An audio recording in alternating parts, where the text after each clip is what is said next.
Rich dad poor dad. इस book के author Robert Kiyosaki बताते हैं कि how can one unlock its true secrets financial freedom. Today we are diving into the electrifying finance world of Rich Dad and Poor Dad. This book is one of the most influential books when it comes to wealth creation and mindset transformation. Rich Dad, Poor Dad by Robert Kiyosaki. Rich dad poor dad के कुछ pages मैंने पढ़ रखे हैं। Dad poor dad के मालिक है। Rich Dad Poor Dad book. Rich Dad Poor Dad. Hello everyone, I am Haris and I keep reading self-help books and keep making videos related to it. So even if you are slightly interested, then please do subscribe to my YouTube channel. इस book में author बताते हैं कि वो दो fathers के अंदर बड़े हुए। एक थे उनके खुद के फादर जिन्हें वो इस बुक में पुअर डैड कहते हैं, और दूसरे उनके फ्रेंड माइक के फादर जिन्हें वो इस बुक में रिच डैड कहते हैं। उन दोनों डैड में बहुत सारा डिफरेंस था। उनके जो पुअर डैड थे उन्होंने बहुत पढ़ाई की थी, वो पोस्ट ग्रेजुएशन से पीएचडी होल्डर थे, जबकि उनके रिच डैड ने 8 क्लास भी पास नहीं की थी। हाँ, पर उनके दोनों डैड लाइफ में सक्सेसफुल बहुत, लेकिन दोनों का जो मनी को लेके जो पॉइंट ऑफ व्यू था वो काफ़ी डिफरेंट था। उनके पुअर डैड कहते थे कि पैसों का होना ही सारे बुरे कामों की जड़ है, जबकि उनके रिच डैड कहते थे कि पैसों का ना होना ही सारे बुरे कामों की जड़ है। उनके पुअर डैड कहते थे कि अच्छी पढ़ाई करो, एक अच्छी कंपनी में जॉब करो और रिटायरमेंट तक बस काम ही करते रहो, जबकि उनके रिच डैड कहते थे तुम अच्छी खासी पढ़ाई करो ताकि तुम एक जॉब क्रिएटर बनो, ना कि जॉब सीकर। उनके जो पुअर डैड थे वो कभी पैसे के बारे में नहीं सोचते थे, वो हमेशा नेगेटिवली सोचा करते थे, जबकि उनके रिच डैड हमेशा पॉजिटिवली सोचा करते थे। उनके पुअर डैड कहते थे कि मैं ये अफोर्ड नहीं कर सकता, मैं वो अफोर्ड नहीं कर सकता, बल्कि उनके रिच डैड कहते थे कि मैं ये चीज़ को कैसे अफोर्ड कर सकता। रॉबर्ट उस टाइम पर बहुत छोटे थे, उन्हें समझ में नहीं आ रहा था कि आखिर वो किसकी सुने। प्रॉब्लम ये थी कि उनके जो रिच डैड थे वो उस टाइम पर इतने अमीर नहीं थे, लेकिन जो उनकी सोच थी वो पुअर डैड से काफ़ी हटके थी। वो हमेशा रिच माइंडसेट जैसे सोचा करते थे, और इसी कारण से वो आगे जाकर अमीर भी बने। तो let's start with our first topic, the rich don't work for money, money works for them. यानी कि अमीर लोग पैसे के लिए काम नहीं करते, पैसा उनके लिए काम करता।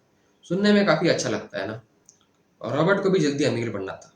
रॉबर्ट और माइक उनके रिच डैड पास जाते हैं और कहते हैं कि हमें अमीर कैसे बनना है ये सिखाइए।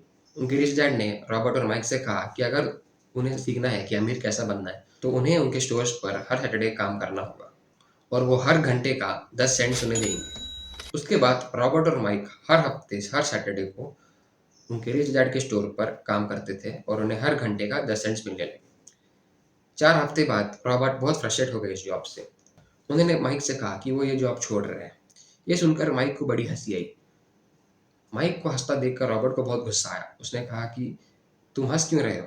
तो जवाब में माइक ने कहा कि उन्हें पहले से ही पता था कि रॉबर्ट जॉब छोड़ेंगे, और जब वो ऐसा कहे तो उनके रिच डैड ने कहा था कि रॉबर्ट को वो उनसे मिलने लेकर आए। फिर जब रॉबर्ट जाकर रिच डैड से मिले तो उन्होंने सारा गुस्सा अपने रिच डैड पर निकाल दिया। उन्होंने कहा कि मैंने अपने गेम्स मिस किए, इतनी सारी मेहनत की, और आपने हमें कुछ सिखाया ही नहीं। उन्होंने कहा कि पैसा बढ़ाने एक अलग बात है, लेकिन आपने हमें कुछ अमीर कैसा बनना है ये सिखाया ही नहीं। जवाब में रिच डैड ने कहा कि वो उन्हें पहले दिन से ही सिखा रहे हैं। उन्होंने रॉबर्ट को एक लाइफ का एक्सपीरियंस दिया। रॉबर्ट को समझ में नहीं आ रहा था कि क्या बात कर रहे हैं, कौन सा एक्सपीरियंस और क्या सिखाया है।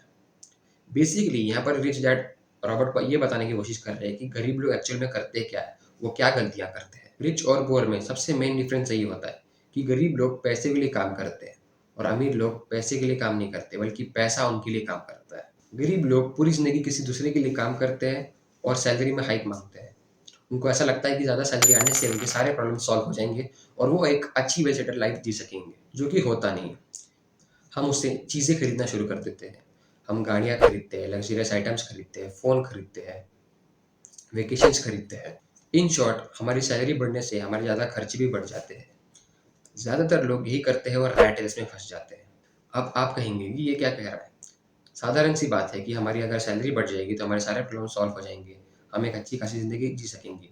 स्टार्टिंग में आपको ये ऐसा ही लगेगा कि ये सही है, लेकिन धीरे धीरे आपको समझ में आएगा कि ये गलत है। जैसे ही मैं आपको एक एग्जांपल से समझाता हूँ। एक फैमिली है जिसमें 4 लोग रहते हैं। एक हस्बैंड अच्छी खासी कंपनी में काम करता है, उसके 2 बच्चे हैं, 2 बच्चे स्कूल में पढ़ते हैं, और वाइफ घर का काम देखती है। एक दिन हस्बैंड का प्रमोशन हो जाता है और उसकी सैलरी भी बढ़ जाती है। खुशी में वो अपनी वाइफ को ज्वेलरी गिफ्ट कर देता है और बच्चों के लिए प्ले स्टेशन ला कर देता है। अब प्ले स्टेशन से इलेक्ट्रिसिटी का बिल और बढ़ जाता है, और उतने में उसकी वाइफ डिमांड करती है कि एसी भी घर में लगवा दे।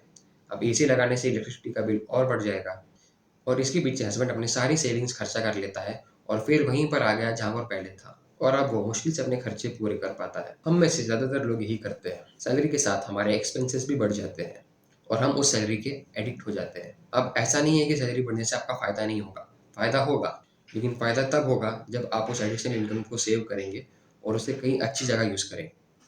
अगर आप उस इनकम से बस अपने खर्चे ही बढ़ा लेंगे, नई-नई चीज़ें खरीदेंगे, तो आप हमेशा रैट रेस का ही हिस्सा बना रहेंगे। और रैट रेस वाले कभी अमीर नहीं बनते, वो हमेशा अपनी ज़िंदगी टेंशन में ही निकालते हैं।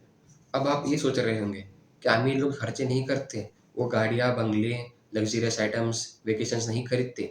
करते हैं, लेकिन उसका भी एक सही तरीका होता है, जो मैं आपको अगली वीडियो में बताऊँगा। इस चैप्टर में आपने 2 बात सीखनी है कि रैट रेस से कैसे बचना है, दूसरा कि अमीर लोग पैसे के लिए काम नहीं करते, पैसा उनके लिए काम करता है। तो आज के लिए इतना ही मेरे दोस्तों। वीडियो पसंद आया हो तो लाइक करें, सब्सक्राइब करें और बेल नोटिफिकेशन को ऑन करें, ताकि जब भी मैं अगली वीडियो अपलोड करूँ तो आप तक नोटिफिकेशन पहुँच जाए। और हाँ, अगली वीडियो आप कौन से बुक पर चाहेंगे, इसको कमेंट सेक्शन में ज़रूर लिखिएगा। मिलते हैं अगली वीडियो में।